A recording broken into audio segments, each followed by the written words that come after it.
Welcome back to the Reclaim Your Health, Energy, Weight, and Longevity Summit. I'm Marcelle Pick, Summit co-founder, along with Wisdom for Life, and your host for this entire event. Join us now for the next session where we do a deep dive into chronic disease and their root causes and give you actionable solutions for your well-being and your health. Today, I'm really delighted to introduce someone to you who's actually new in the community. Her name is Dr. Lise Janelle, and she's really someone that's a little bit different in terms of the information that she's going to share with you.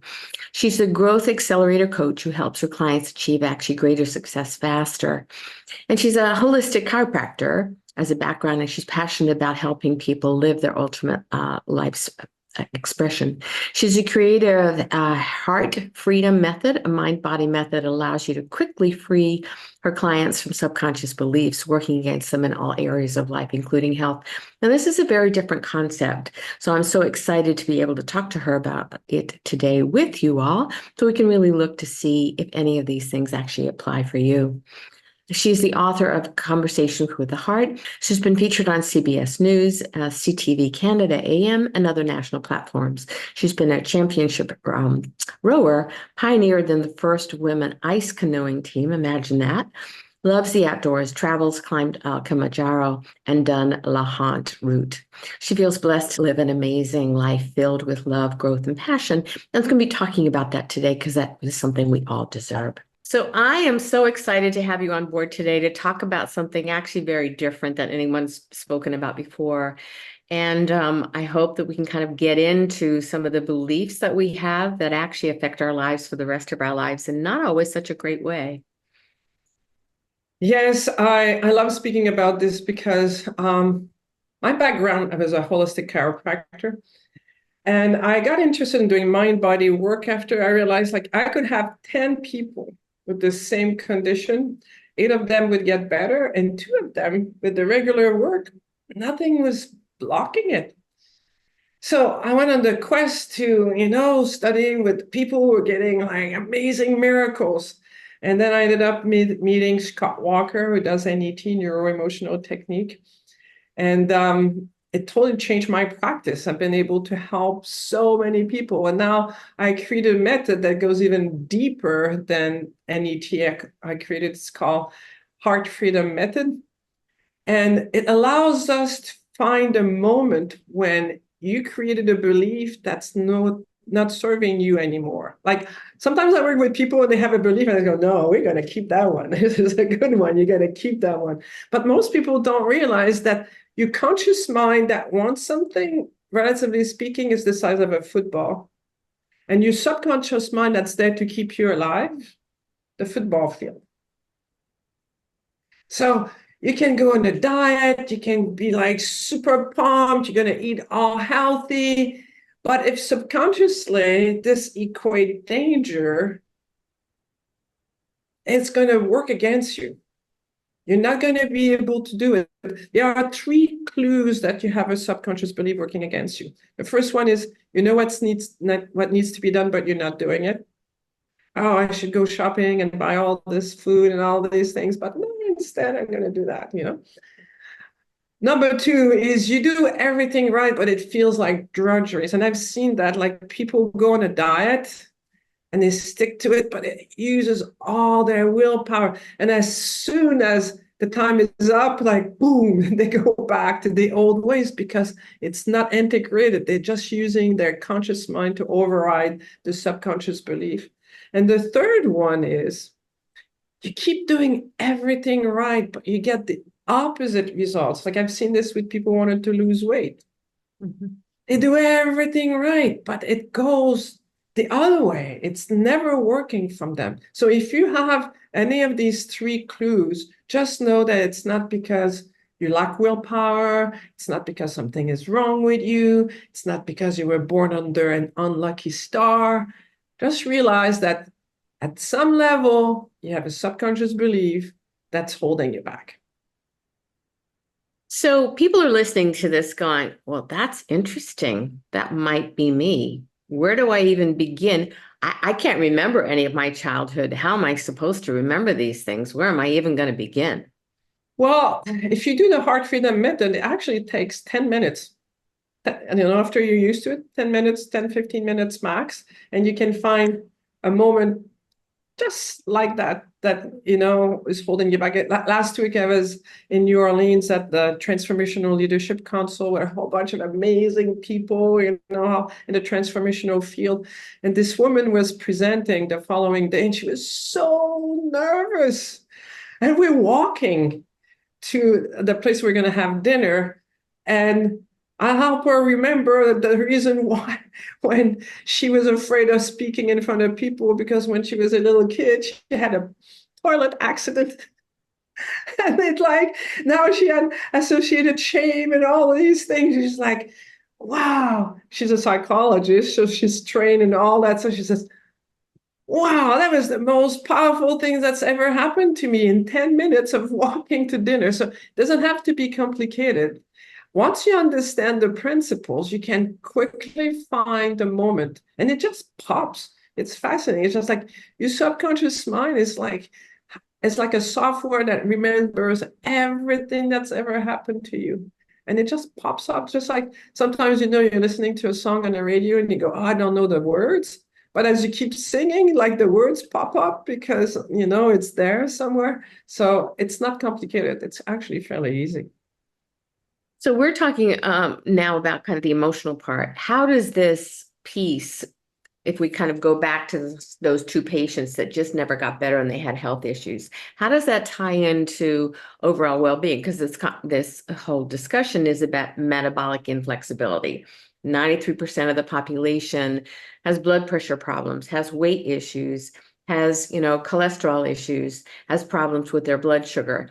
And we're starting to understand that some of that has to do with the food that they're eating, but there's also other pieces like you're suggesting that are related to, why can't I follow when I know what to do? Why don't I do it? Is that really most of what happens for people? Or is there even an unconscious belief system they may have about being healthy and well? Yeah, that's a great question. Yeah, it's all part of the whole belief that's part of this. And every thought that we have, every emotions that we have creates a biochemical reality in our body that we are not aware of. Like for you, for example, let's say you're a little kid and you're at the table. The more people eat the same thing over and over again, the more they're likely to stick, a pattern of neurochemical reality inside of them that's connected to that. Like, let's say you're a little kid and you put potatoes in your mouth, and right at that moment, dad and mom are starting to fight, and you get really scared.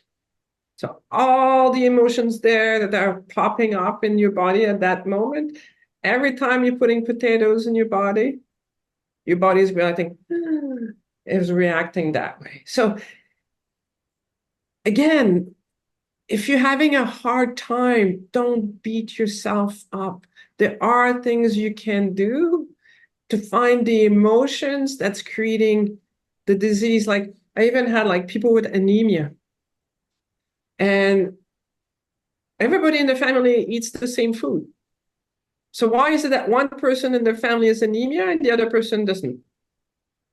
It's because one person is not absorbing it. So again, you can have, while you're putting something in your mouth that has iron, you get an emotion, your body goes, I don't like this. And now you can't absorb iron. So the full picture of that is so big. It's like if you're a little kid and you feel you're invisible, but when you're sick, you get lots of attention.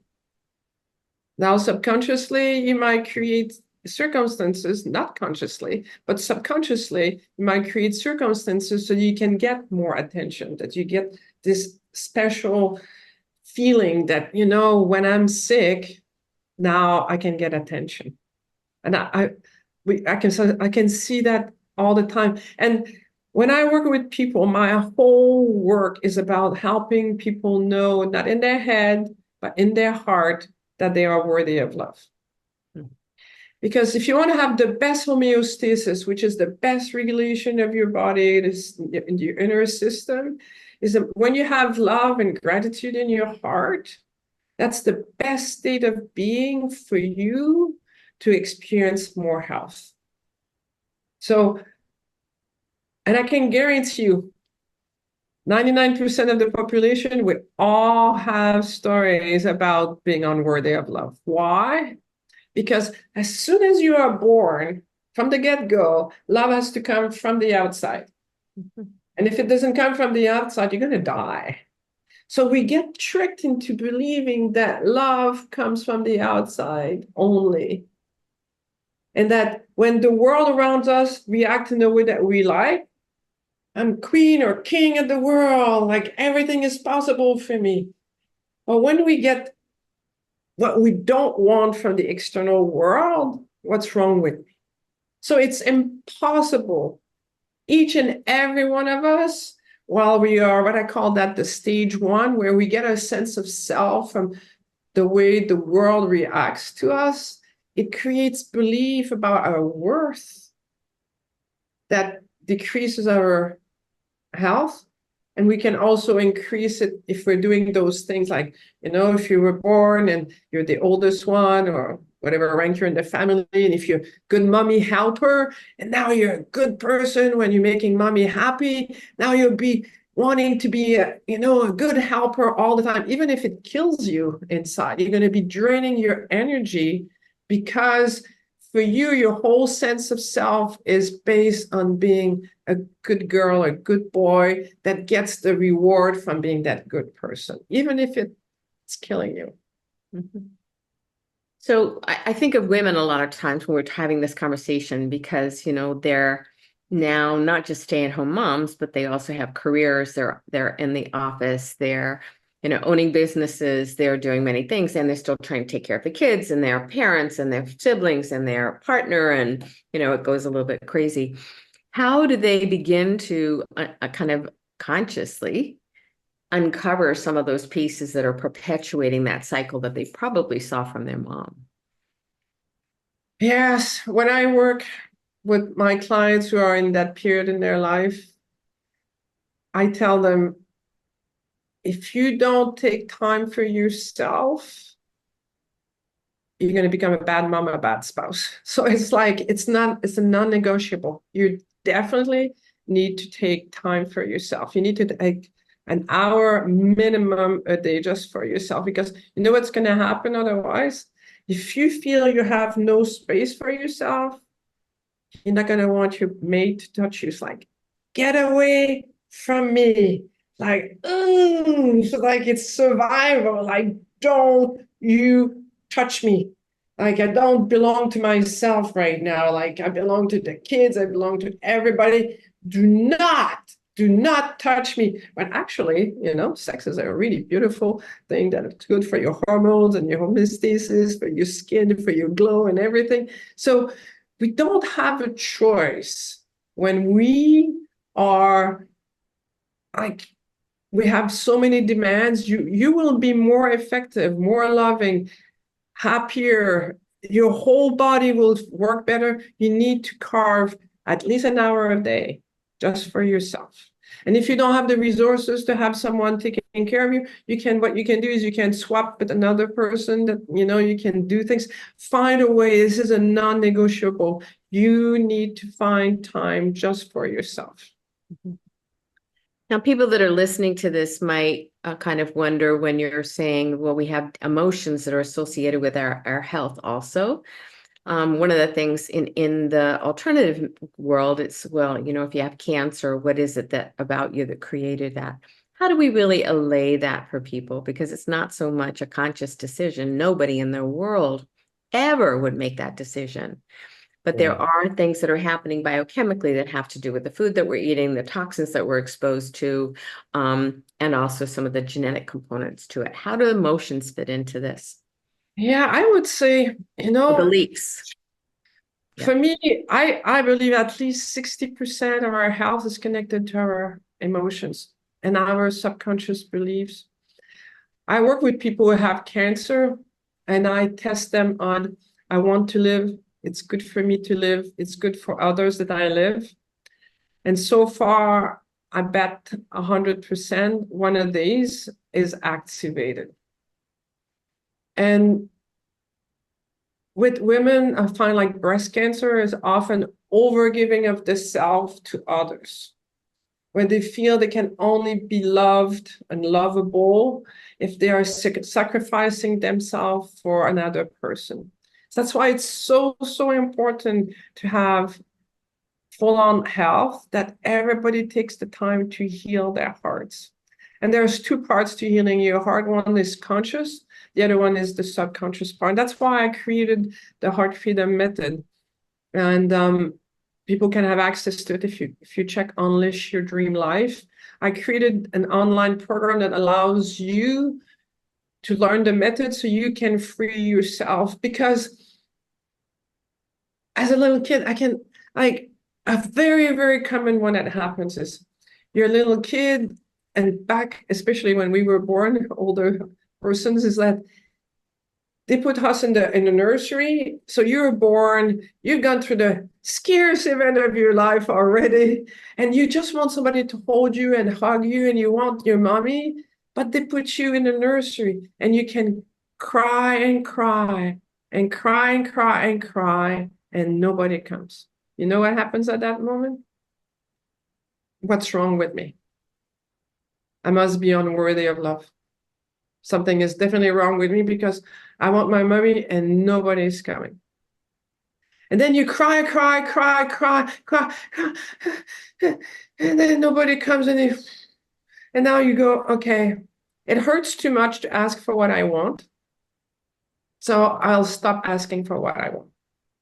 And this is how people get really hurt. Because our heart wants us to know two things. The first thing our heart wants us to know is we're worthy of love. I believe personally that love is our essence. Love is not an emotion.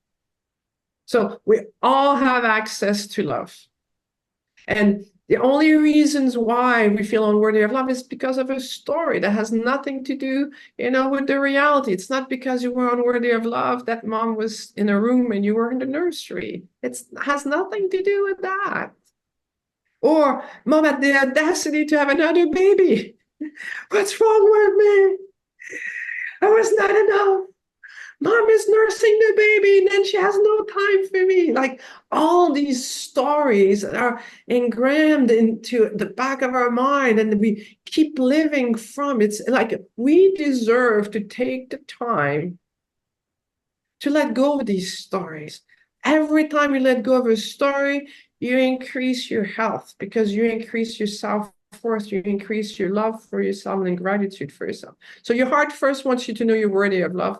The second thing your heart wants for you is it wants you to admit your dreams and aspirations. If you do whatever it takes to let go of any stories to the opposite, that you are worthy of love, and you admit your dreams and aspirations. What are your dreams and aspirations? I want to be in my ideal weight. I want to feel good in my body. I'm going to take care of my nutrition because I love myself. I want a mate in my life that loves me, that I love with all my heart. I want my kids to be happy. I want a fulfilling career. Admit those things that you want. And then find ways of giving them to yourself. Like, I come from a very poor background. We were so poor when I was a kid. So, so, so poor. But through listening to my heart, I've been able to create a really amazing life. And it was so stressful I think I'm really good at what I do, because I had so many subconscious beliefs that I had to free myself from. That's why I really know how to do this, because I was plagued with gazillions of subconscious beliefs. But I can tell you, it's like going to the gym. If you go to the gym, you don't have to cross your fingers and pray that if you go to the gym, you're going to get stronger. You're going to get fitter. And it's the same thing with this. If you take the time to let go of beliefs that something is wrong with you, you're going to get better each time.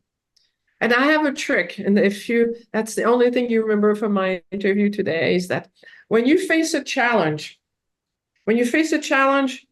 take a deep breath and go, since I'm worthy of love, how is this happening for me? Where is this guiding me to go? And I use visuals. So if you're watching on the videos right now, you're going to see my famous yin and yang. And I want people to really own the symbol of the yin and yang because it has an equal and opposite balance. So when you feel challenge, just know that in that challenge, there's a blessing, there's the seed of an opportunity. If instead of going, oh, what's wrong with me for this to be happening? If you go instead, how am I going to use this to my advantage? How am I going to use this to make myself better? For example, my way to New Orleans last week, my phone got lost somehow at security. No phone. So no phone from Tuesday until yesterday morning. And it was like, okay, that's challenging. And I could have let myself go very upset. But instead I don't like feeling upset. It's not good for me. So I took a breath in and go, all right, since I'm worthy of love, why is this happening to me? So, well, maybe I needed a phone break. The battery of my phone was dying. Maybe I needed a new energy phone because I'm starting 2024. So I looked at the whole big picture. So no matter what's happening in your life, look at it as it's happening for me, not to me. Before I came on the call today, I had a call with one of my clients. She's 85 years old. And she's great, but I'm having to teach her about things are not happening to you, it's happening for you. And 3 months ago she fell and she broke her shoulder and her hip, and she's like, there's no benefits. But working with me, she realized she'd been living by herself and she wanted companionship. So now that she's fallen, she has someone who stays with her at night, and then she has somebody else that comes during the day. So she's not alone anymore. And it's funny because before it started, I was showing her that's what deep down she wanted. She wanted companionship. But she was not doing anything to do it. It's like, okay, maybe you can get a pet, or maybe get a boyfriend or something. She was tired of being lonely. So instead, she had a fall, and now she has people who take care of her. So beware what you want, because you're going to get it. I'm a full believer in that. But sometimes we just don't know what we want. And it's subconscious. Like I had an Olympic level skier come to see me, and she had not placed in 2 years. So she's a Canadian Olympic skier. So you make no money. Like, if you're a Canadian athlete, you make no money. So she's sacrificing her whole life, making no money, not being able to be with her boyfriend, the whole thing. And I tested her on, I want to win. Olympic level skier, sacrificing her whole life. And lo and behold, subconsciously, she didn't want to win. Why? We found out when she was a little kid, she was already winning and her brothers were not. So mom would hide her medals and her trophies so that she would not upset them. So now she had associated winning with upsetting others. So what happens when you are competing? Your teammates can be siblings, your competitor can be siblings. She didn't want to make other people feel bad. And so we fixed this, and she ended up being on the podium. But right now, if you're listening to this, if you, for example, are trying to get a promotion at work, and you're really focused on getting this promotion at work, but subconsciously, you think you're not going to be loving if you get the promotion while one of your colleagues doesn't get the promotion. It's going to create stress in your body. It's going to create hormonal imbalance. It's going to make you crave things that otherwise you wouldn't be craving. You're going to start feeling like you feel it inside of you. It's like there's a way you want to go, but there's like a wall. There's something telling us like, something is working against me. And if you have that, just know it's not because you are unlucky. It's not because you shouldn't be getting what you want in life. It's just because you have a subconscious belief working against you. So I think a lot of people are going to be listening to this going, oh, this is so interesting to me. I'm so intrigued by this. What are some simple steps that they can actually do, now when they hear this, aside from how is life doing this for me instead of to me, which is enormous. And it really helps shift the framework. But what if it's something like they've tried every diet out there and they still can't get the weight off, or they've got cravings and they don't know where they're coming from? The fastest and easiest way truly is to learn the heart freedom method. It sounds like I'm tooting my own horn, because otherwise you can go and see somebody, a coach that does the heart freedom method or a chiropractor that does NET, or you can learn to do it yourself so that whenever you feel that block, it's like you're sitting there and all of a sudden you eat a whole bucket of ice cream or a whole bag of cookies and you're feeling it, you're fighting it. It's like, so you can just learn how to do the heart freedom method. And when it pops up, boom, you get rid of it. I was sharing with you before, it's like, as a chiropractor once, and I had this patient, and she was great. I loved her. She changed her whole lifestyle. And as soon as she was winning with changing her whole lifestyle, all of a sudden she started craving potato chips. So now I do the heart freedom method on her. We test her on, letting go of potato chips. She didn't want to let go of potato chips because when she was a little kid, when her and her brothers were good during the day, at night before they went to bed, they would line up in the kitchen, put their hands out, and mom would give them potato chips. So now she had associated potato chips with reward for being good. Since I'm good, I changed my whole lifestyle. Now I need a reward. And ice cream, what is it that our grandfathers and grandmothers often did for us? Oh. You go get an ice cream cone because that's a treat, and that, if you're a parent, make sure you do not use the word treat with junk food. Because when people are feeling depressed, unloved, unsuccessful, they're going to go for treats, for what they have associated with pleasure. And then you're going to pay the price afterwards for having had this association. One of my patients, she was really clever. She had associated celery sticks as a treat.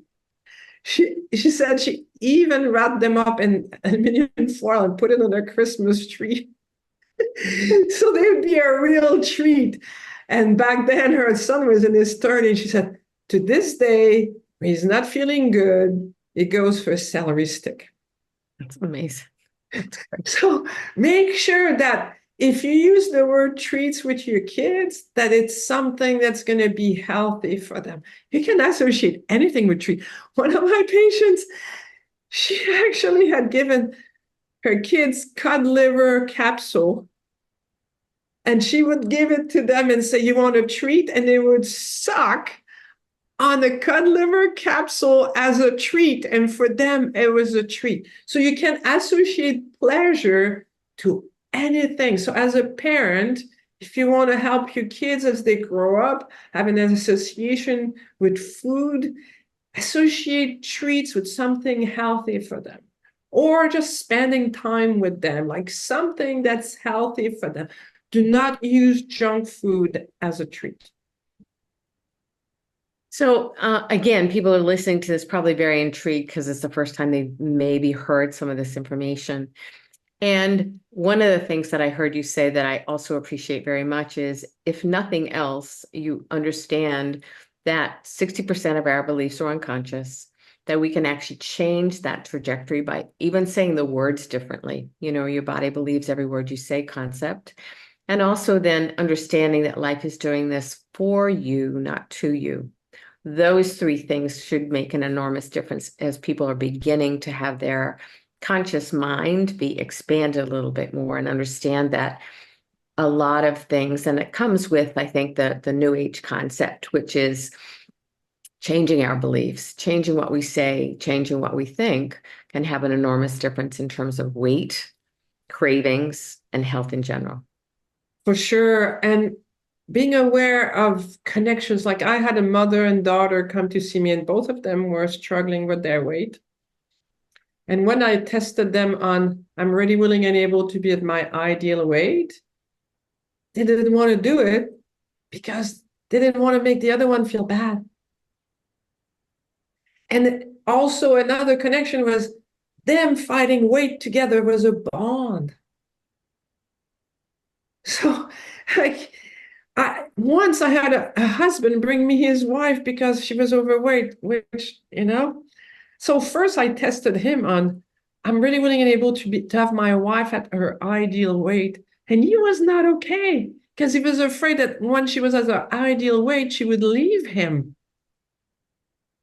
So just be aware that if something is not happening for you and you're exercising, you have good nutrition, you check your hormone level and all of those things, just know at some level you have a story where keeping this situation with your health has more pleasure than pain subconsciously.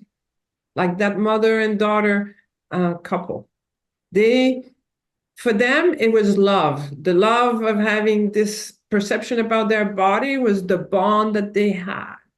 Or even subconsciously, this woman knew that if she lost the weight, her husband was going to be insecure. So just become a sleuth. I like that word when a French person says, like, it's hard for me to, a sleuth. You need to become a detective and become like, why is it that subconsciously I would believe that this is a better situation for me than what I actually want consciously?